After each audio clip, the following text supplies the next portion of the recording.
Hi folks, Glenn here with your final exam practice answers. Number one is a energy problem, energy of a photon.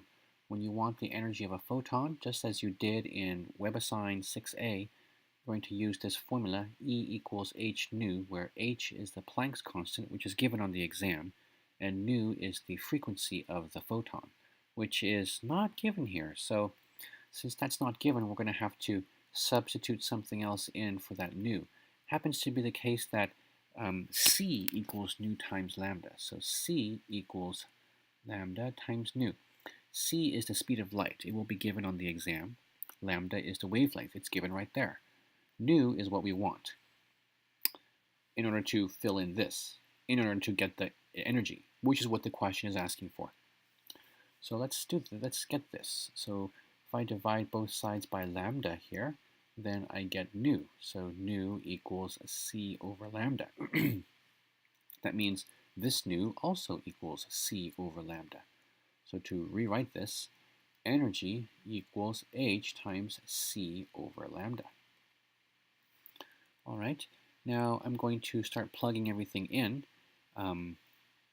So h is given on the final exam as this number in units of joules times seconds. And c is given on the final exam as this number, 300 million, in units of meters per second. The seconds cancel here, do you see that? And lambda is given in the problem as 543 nanometers, but I cannot use nanometers because I need to cancel out these meters, because energy is calculable in joules, and here's joules. So I need to get rid of the meters. So let's take that 543 nanometers and convert it to meters. You must memorize the conversion factor for your final exam. It is not given to you. There are 1 times 10 to the 9th, or 1 billion, nanometers in 1 meter. If you prefer, you could memorize that as 1 times 10 to the minus 9th meters in 1 nanometer.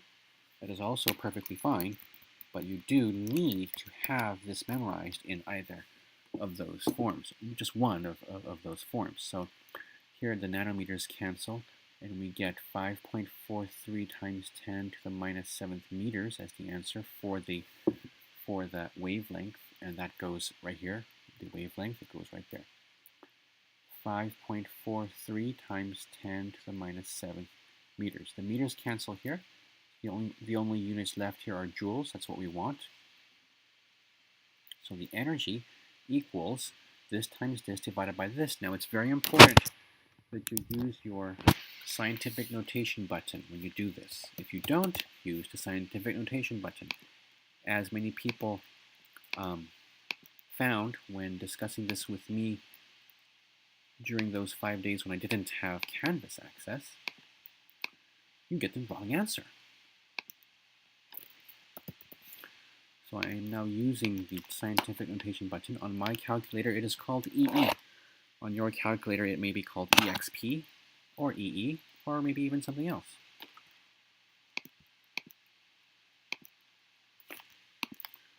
So the answer is 3.66 times 10 to the minus 19th.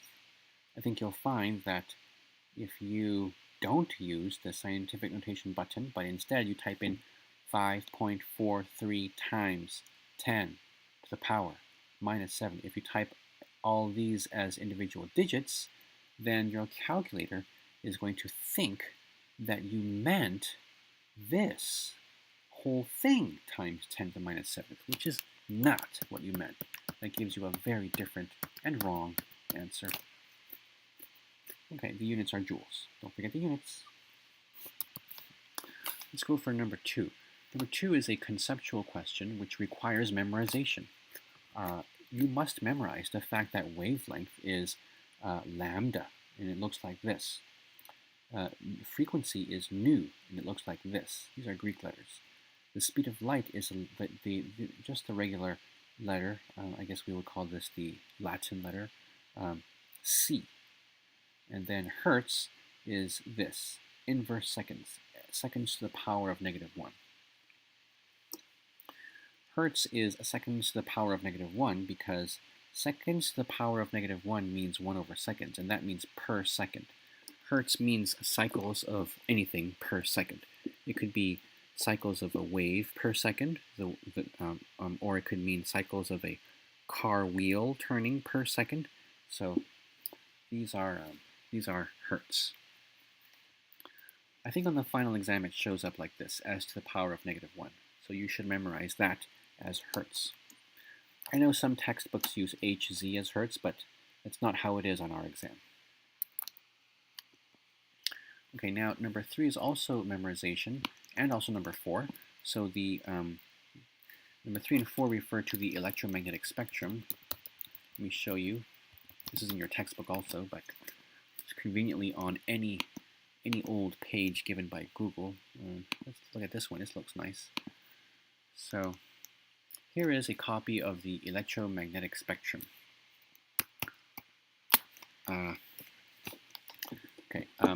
At the low end, as far as we know, there are radio waves.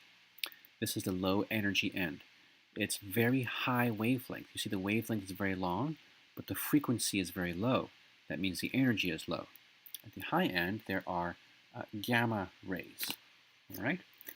Now, gamma rays come from the nuclei of atoms, and they are very high energy. They have a very high frequency and a very tiny, tiny wavelength, which would be the space between each of these spikes.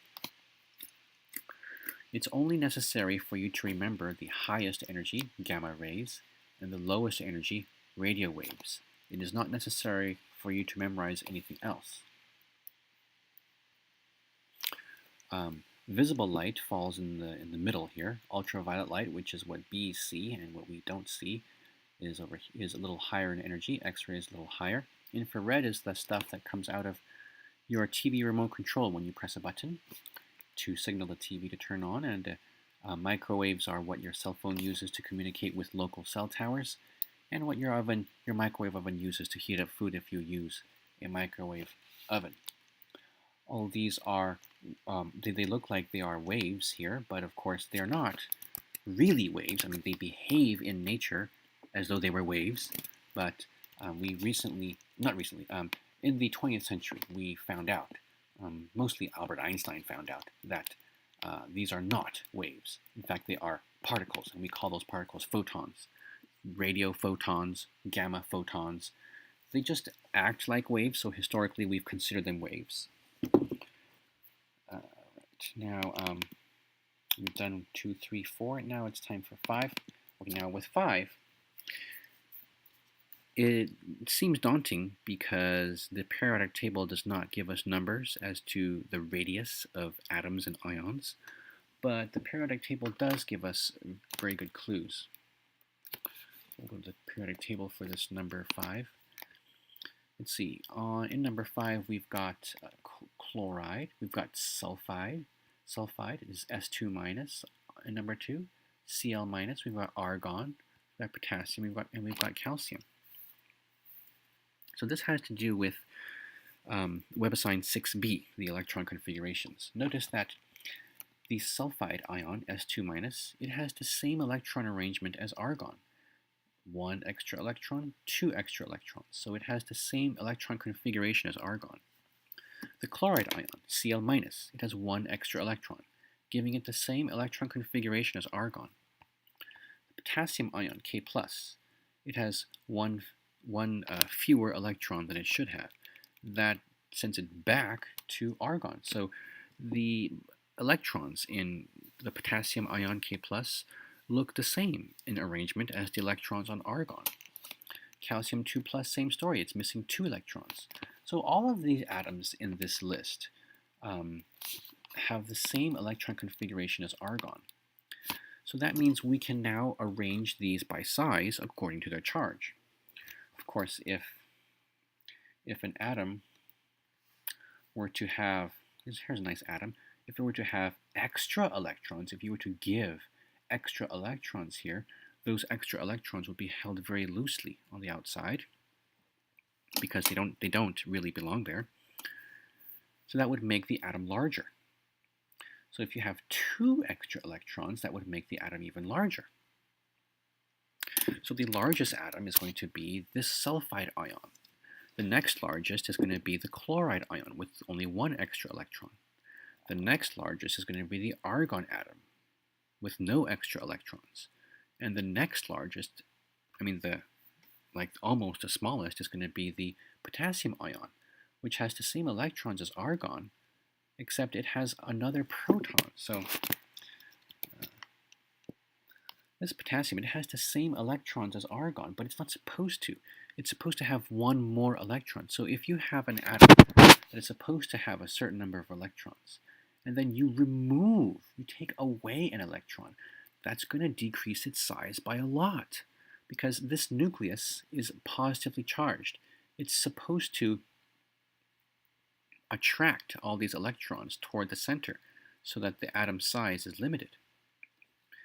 But if you remove one of those electrons, we've got the same powerful nucleus doing less work. It's just attracting fewer electrons. So those fewer electrons, they have a chance to get attracted more strongly. Now, that is one way to think about it. Is that accurate? Like scientifically, like if you were an atom and you went up to another atom, would you be able to observe that each electron here is getting attracted more strongly by the nucleus when one of the electrons is removed? No, probably not. It's most likely that the size, the drop in size, is almost entirely due to the fact that one electron is missing. So I don't think it's the case that I don't think it's actually the case that when you lose one electron, all the other electrons get attracted more strongly. I don't think that's the case. But in effect, that's what we seem to observe.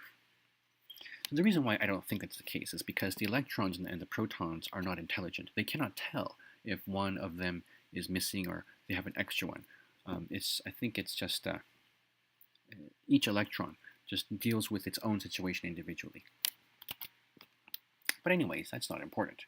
What is important is that you know that the smallest radius is this calcium 2+, because it is 2+, missing 2 electrons. And then the next smallest is the K+, and the largest is the S2-. Okay? That's what's important.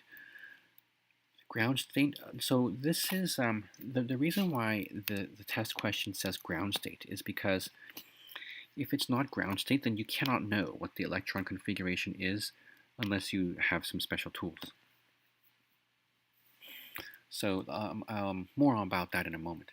So let me just reproduce those squares.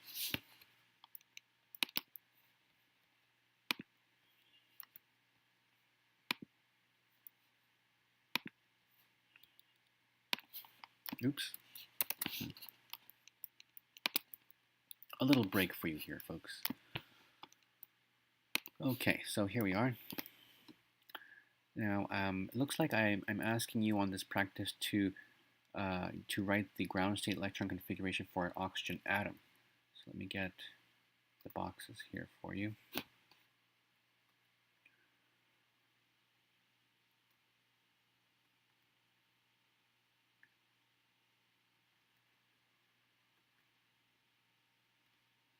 Okay, now the oxygen atom, first I will write the full electron configuration for you by using the periodic table, and then I will show you the valence electrons only, which is what the question is asking for. So here's oxygen. I'm going to use the periodic table to help me here. So this is the S block. This is the S block. This here is the D block. This is the P block. Right? Down here we have the F, as in foxtrot, the F block. Right? Oxygen does not have anything from the D block. You see the D block is blank in the period or the row where oxygen lives. So that's good.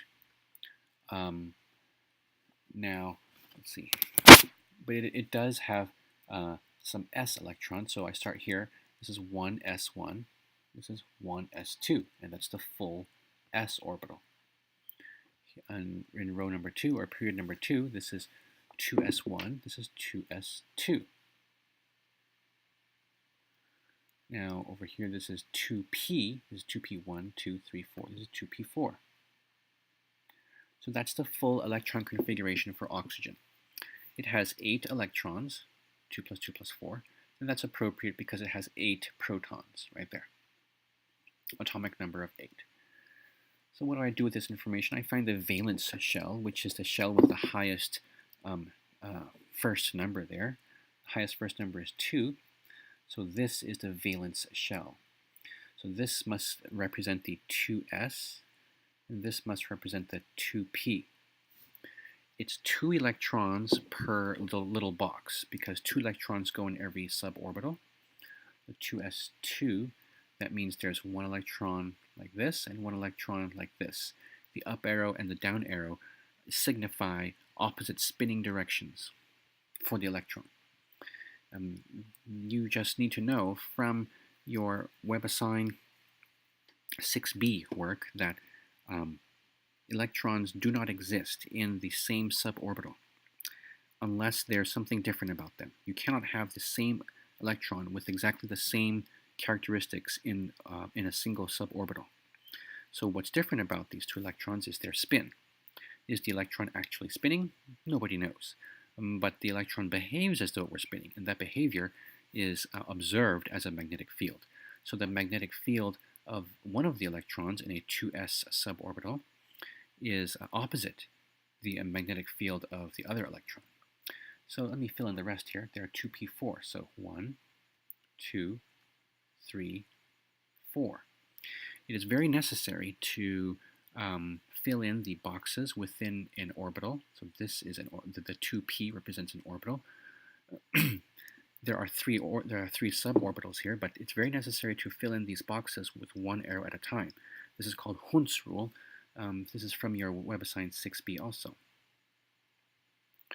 Hund's rule is that the electrons fill in each suborbital 1 at a time. And the reason is they just are trying to they're trying to be as separate from each other as possible, because electrons do repel each other, remember? Electrons all being negatively charged. For your interest, the rule that says that the electrons cannot have the same spin if they're in the same suborbital, this is the Pauli exclusion principle. I think you'll use that in WebAssign 6b. Oops. So that is the how to arrange the electrons. This is the ground state. Now, it is possible to have an excited state. This would represent an excited state. It breaks, oops, no, you cannot break the Pauli exclusion principle. Okay, right, so this represents an excited state. It breaks Hund's rule, and in order to break Hund's rule, you have to pay in terms of energy. So this oxygen atom has received some significant energy, either from the sun or from some electrical spark. So this is why it is now not following Hund's rule. It is now in an excited state. Okay. Now, excited states can be as excited as is possible with the local energy environment. So, for example, you could have an excited state of oxygen where a 3s orbital is occupied, and one of the 2p orbitals goes to that 3s orbital. This is also an excited state. There's an infinite number. There's almost, yes. There is not an infinite. There are almost an infinite number of combinations of excited states, because you don't have to go to the 3s. You could have an excited state in the 5p. If this is going to require some very intense excitation, but if the energy is there, you could promote one of these electrons to a much higher orbital in which we've skipped the 3 and the 4. So anyways, that's why the test will always ask for the ground state and never ask for the excited state when it comes to electron configurations. Okay, that's the end of this video. I will continue on another video.